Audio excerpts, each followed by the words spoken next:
ভিয়েতনামের উত্তরাঞ্চলে super typhoon ইয়াগির প্রভাবে আকস্মিক বন্যা ও ভূমিধসের ঘটনায় নিহতের সংখ্যা বেড়ে দাঁড়িয়েছে ১৯৭ জনে।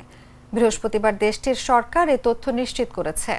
তবে এখনও প্রায় ১২৮ জন নিখোঁজ রয়েছে এবং ২.৫ লাখ হেক্টরেরও বেশি জমির ফসল ধ্বংস হয়ে গেছে।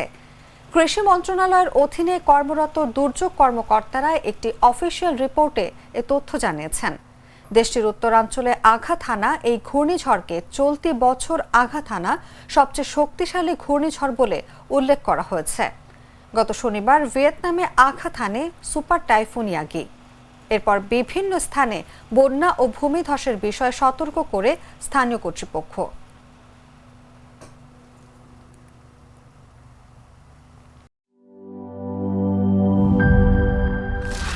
স্যার, ফ্ল্যাটের সবকিছু তো বেস্ট জিনিস অর্ডার করেছেন, এবার কিচেন সিঙ্কটা? বাজারের বেস্ট সিঙ্ক কোনটা? বাংলাদেশে তৈরি বিশ্বমানের আরএফএল কিচেন সিঙ্ক, যা আপনাকে দেয় আজীবন নিশ্চয়তা। ৩০০ ফুড গ্রেড স্টেইনলেস স্টিলে তৈরি, যা নিশ্চিত করে জংবিহীন সিঙ্কের আজীবন নিশ্চয়তা। আরএফএল কিচেন সিঙ্ক, স্বাস্থ্যকর কিচেনের চিরস্থায়ী সমাধান।